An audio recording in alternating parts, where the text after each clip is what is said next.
Hello, boys and girls. It's Mrs. Stathis again. Yesterday I read to you The Legend of the Indian Paintbrush. I'm going to read you another type of story. I'm just wondering how your hide is coming along. I found some activities you might want to do. First, this is a fancy way of making a skin story if you have these materials, but we have ours here. Okay. And then here's a picture dictionary. You can create a story. And over here is another nice fun activity if you'd like to do with help with a family member. Okay. I kind of made mine follow those pictures and made a story. Or you could draw anything you like if you have, or maybe what is your prized possession? Because that's going to be part of the story today, called The Legend of the Bluebonnet.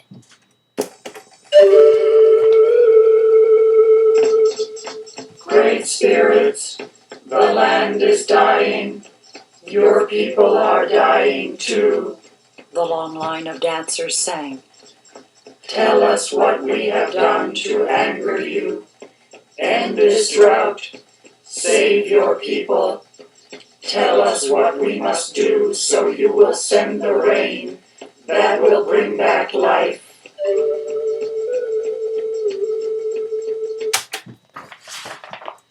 For 3 days, the dancers danced to the sound of the drums. And for 3 days, the people called Comanche watched and waited. And even though the hard winter was over, no healing rains came. Drought and famine are hardest on the very young and the very old. Among the few children left was a small girl named She Who Is Alone. She sat by herself watching the dancers. In her lap was a doll made from buckskin, a warrior doll. The eyes, nose, and mouth were painted on with the juice of berries. It wore beaded leggings and a belt of polished bone. On its head were brilliant blue feathers from the bird who cries, J, J, J. She loved her doll very much. Soon, She Who Is Alone said to her doll, the shaman will go off alone to the top of the hill to listen for the words of the great spirits. Then we will know what to do so that once more the rains will come and the earth will be green and alive. The buffalo will be plentiful and the people will be rich again. As she talked, she thought of the mother who made the doll, of the father who brought the blue feathers.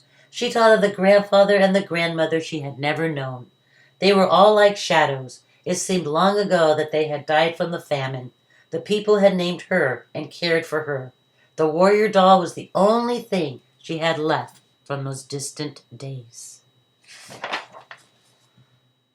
The sun is setting, the runner called, so he ran through the camp. The shaman is returning. The people gathered in a circle, and the shaman spoke. I have heard the words of the great spirits, he said. The people have become selfish. For years they have taken from the earth without giving anything back. The great spirits say the people must sacrifice. We must make a burnt offering of the most valued possession among us. The ashes of this offering shall then be scattered to the 4 points of the earth, the home of the winds. When this sacrifice is made, drought and famine will cease. Life will be restored to the earth and to the people. The people sang a song of thanks to the great spirits for telling them what they must do.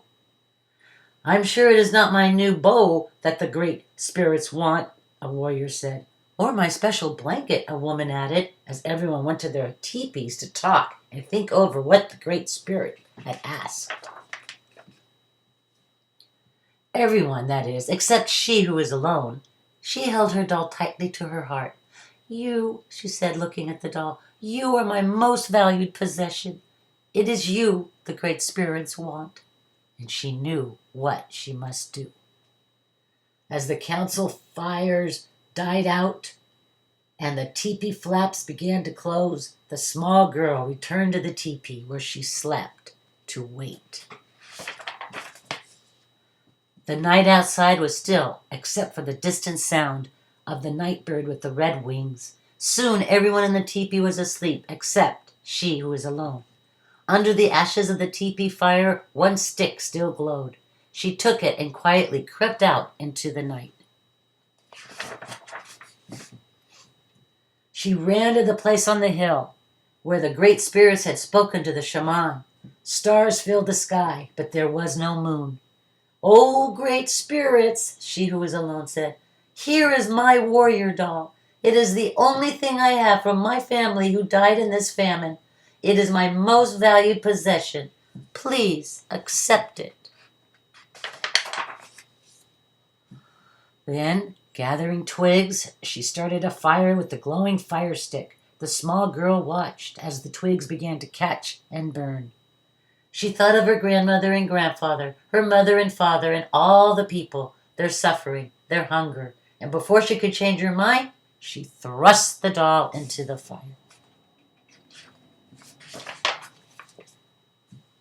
She watched until the flames died down and the ashes had grown cold. Then, scooping up a handful, she who was alone scattered the ashes to the home of the winds, to the north, the east, the south, and the west. And there she fell asleep until the first light of the morning sun woke her. She looked out over the hill, and stretching out from all sides where the ashes had fallen, the ground was covered with flowers, beautiful flowers, as blue as the feathers in the hair of the doll, as blue as the feathers of the bird who cries, "J, J, J." When the people came out of their teepees, they could scarcely believe their eyes. They gathered on the hill with the she who was alone to look at the miraculous sight. There was no doubt about it. The flowers were a sign of forgiveness from the great spirits. And as the people sang and danced their thanks to the great spirits, a warm rain began to fall, and the land began to live again. From that day on, the little girl was known by another name, one who dearly loved her people. And every spring, the great spirits remember the sacrifice of a little girl and fill the hills and valleys of the land, now called Texas, with the beautiful blue flowers, even to this very day. The end. So, get working on your picture of what you're going to do. If you have no idea, you can also do what is your prized possession. And you can put it on your skin, your hide. I might put mine on this side. Thank you, boys and girls. Don't forget to like and subscribe to my channel. Bye.